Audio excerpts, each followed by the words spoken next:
Hi there, it's Lisa here on our third Sunday in Ordinary Time, and our second reading continues from the letter to the Corinthians, first letter to the Corinthians.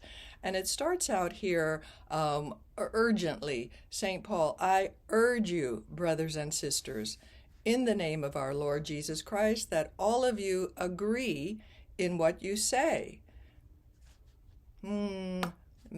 Let's hold that because this could be used by someone in power to threaten or to coerce.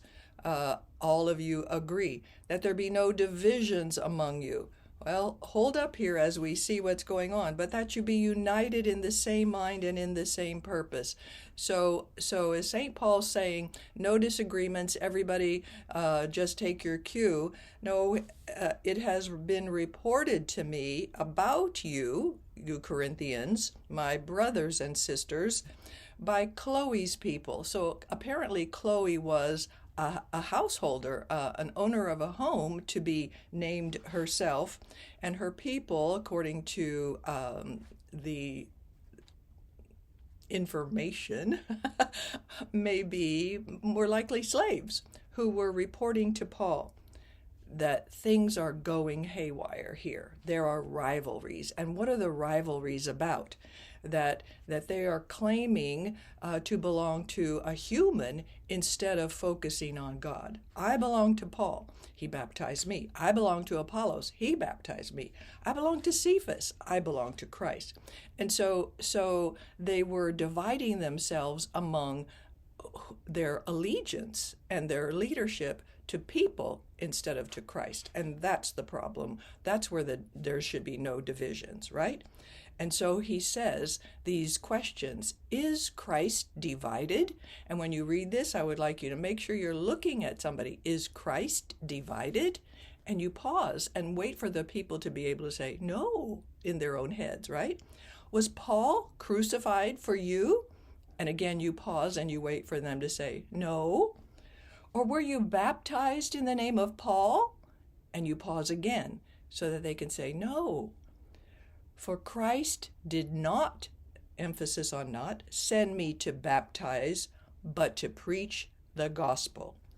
And not with the wisdom of human eloquence, right? Paul is known for his words, but he said that's not really what's behind it, is my own wisdom, but so that the cross of Christ might not be emptied of its meaning. He wants to go back and focus on Jesus, the obedient one that he talks about in Philippians, right? The cross of Christ might not be emptied of its meaning. Christ is the one. Christ is the unifier. Okay, so as you read this is a kind of a serious tone here, right? There's a lot of lightness and light and happiness in the first reading, and again in our gospel, the repeat of the light has shone, a great light. Those people who sit in darkness have seen a great light in the gospel again.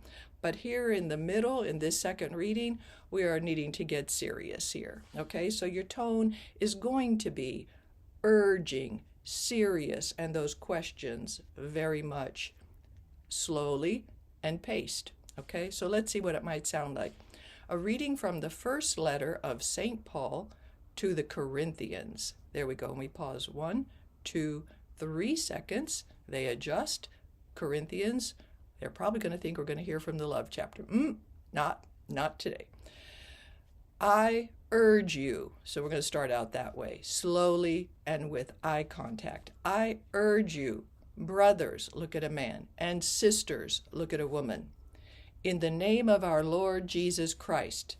So do you see me speak it and then come back? That all of you agree in what you say, and that there be no divisions among you, but that you be united in the same mind and in the same purpose. So I'm using both sides of the church here.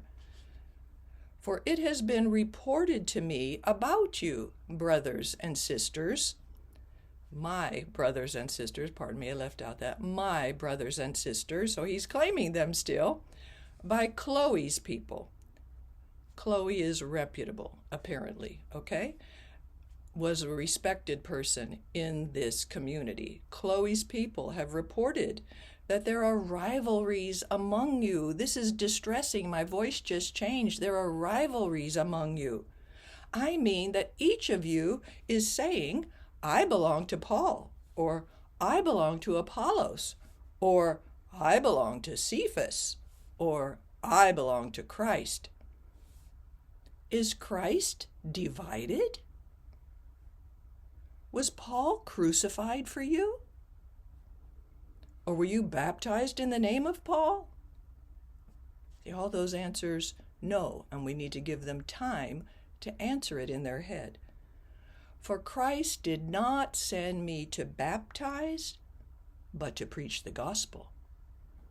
And not with the wisdom of human eloquence, so that the cross of Christ might not be emptied of its meaning. Okay? Jesus is the one. That's what he's saying.